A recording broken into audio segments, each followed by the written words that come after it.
ओम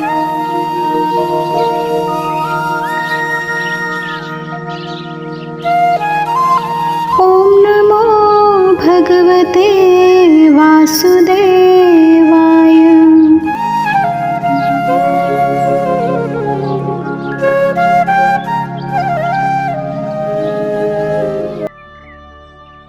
अध्याय 1 अर्जुन विषाद योग।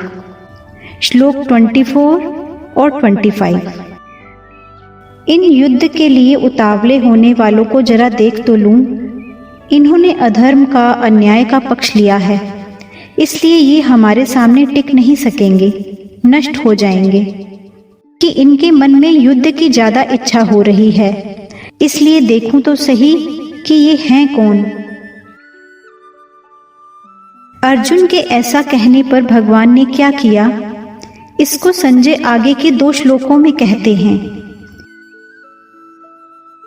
संजय उवाच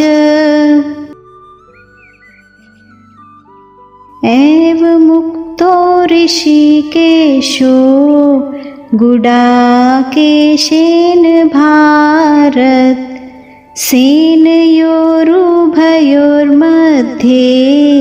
स्थापयित्वा रथोत्तमम् भीष्मद्रोण प्रमुखतः सर्वेषां च महीक्षिताम् उवाच पार्थ पश्येतान् संवेतान् कुरुनीति।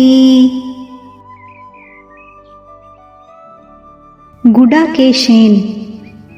गुडाकेश शब्द के 2 अर्थ होते हैं। पहला, गुडा नाम मुड़े हुए का है और केश नाम बालों का है। जिसके सिर के बाल मुड़े हुए यानी घुंघराले हैं, उसका नाम गुडाकेश है। दूसरा, गुडा का नाम निंद्रा का है और ईश नाम स्वामी का है। जो निंद्रा का स्वामी है यानी निंद्रा ले चाहे ना ले, ऐसा जिसका निंद्रा पर अधिकार है, उसका नाम गुडाकेश है। अर्जुन के केश घुंघराले थे और उनका निंद्रा पर अधिकार था, इसलिए उनको गुडाकेश कहा गया है। एव मुक्तः। जो निंद्रा आलस के सुख का गुलाम नहीं होता और जो विषय भोगों का दास नहीं होता, केवल भगवान का ही दास यानी भक्त होता है, उस भक्त की बात भगवान सुनते हैं। केवल सुनते ही नहीं, उसकी आज्ञा का पालन भी करते हैं। इसलिए अपने सखा भक्त अर्जुन के द्वारा आज्ञा देने पर अंतर्यामी भगवान श्री कृष्ण ने दोनों सेनाओं के बीच में अर्जुन का रथ खड़ा कर दिया। ऋषिकेशः। इंद्रियों का नाम ऋषिक है। जो इंद्रियों के ईश यानी स्वामी हैं, उनको ऋषिकेश कहते हैं। पहले 21वें श्लोक में और यहाँ ऋषिकेश कहने का तात्पर्य है कि जो मन, बुद्धि, इंद्रियां आदि सबके प्रेरक हैं, सबको आज्ञा देने वाले हैं, वे ही अंतर्यामी भगवान यहाँ अर्जुन की आज्ञा का पालन करने वाले बन गए हैं। ये उनकी अर्जुन पर कितनी अधिक कृपा है। सेनयोरुभयोर मध्ये स्थापित्वा रथोत्तमम्। दोनों सेनाओं के बीच में जहाँ खाली जगह थी, वहाँ भगवान ने अर्जुन के श्रेष्ठ रथ को खड़ा कर दिया। भीष्म द्रोण प्रमुखतः सर्वेषां च महीक्षिताम्। उस रथ को भी भगवान ने विलक्षण चतुराई से ऐसी जगह खड़ा किया जहाँ से अर्जुन को पारिवारिक संबंध वाले पितामह भीष्म, विद्या के संबंध वाले आचार्य द्रोण एवं कौरव सेना के मुख्य राजा लोग सामने दिखाई दे सकें।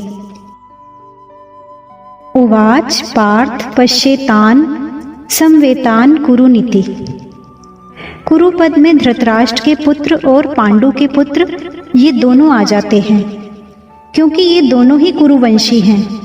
युद्ध के लिए एकत्र हुए इन कुरुवंशियों को देख ऐसा कहने का तात्पर्य है कि इन कुरुवंशियों को देखकर अर्जुन के भीतर ये भाव पैदा हो जाए कि हम सब एक ही तो हैं, इस पक्ष के हों चाहे उस पक्ष के हों। भले हों चाहे बुरे हों, सदाचारी हों चाहे दुराचारी हों, पर हैं सब अपने ही रिश्तेदार। इस कारण अर्जुन में छिपा हुआ पारिवारिक ममता युक्त मोह जागृत हो जाए और मोह जागृत होने से अर्जुन जिज्ञासु बन जाए, जिससे अर्जुन को निमित्त बनाकर भावी कलयुग जीवों के कल्याण के लिए गीता का महान उपदेश दिया जा सके। इसी भाव से भगवान ने यहाँ पश्येतान संवेतान कुरुन कहा है।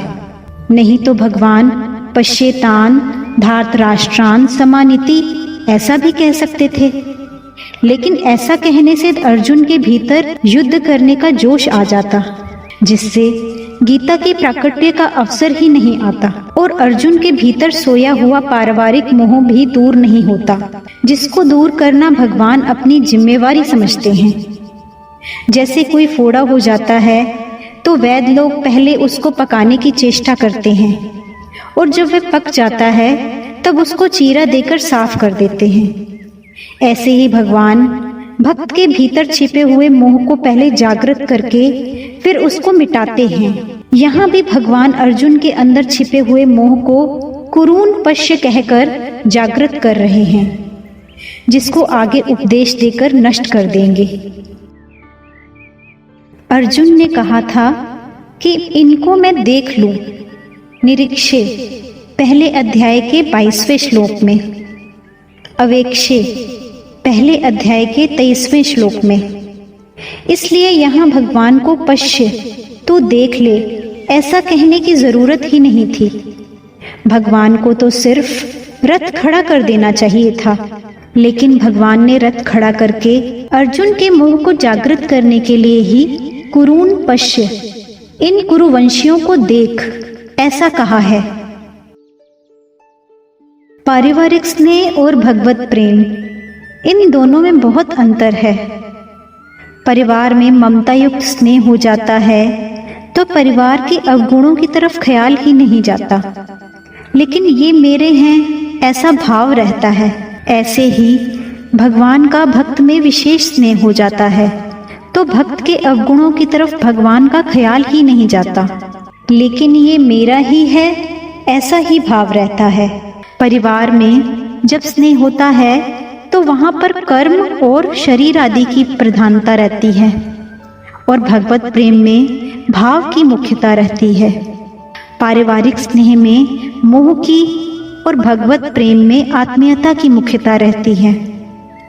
पारिवारिक स्नेह में अंधेरा और भगवत प्रेम में प्रकाश रहता है। पारिवारिक स्नेह में मनुष्य कर्तव्य से हट जाता है और भगवत प्रेम में खो जाने के कारण कर्तव्य पालन में भूल हो सकती है, पर भक्त कभी कर्तव्य से हटता नहीं है। पारिवारिक स्नेह में रिश्तेदारों की और भगवत प्रेम में भगवान की प्रधानता होती है। पहले के श्लोक में भगवान ने अर्जुन से कुरुवंशियों को देखने के लिए कहा। उसके बाद क्या हुआ इसका वर्णन संजय आगे के श्लोकों में करते हैं। अपने बच्चों को अच्छे संस्कार दें और उनको एक अच्छा इंसान बनने में हेल्प करें। एक अच्छा जीवन जीने में भगवत गीता हमारा मार्गदर्शन करती है। अगर आपको अच्छा लगे तो इस चैनल को सब्सक्राइब करें और बेल आइकॉन पे प्रेस करें। अपने बच्चों और जानने वालों के साथ इसे शेयर करें।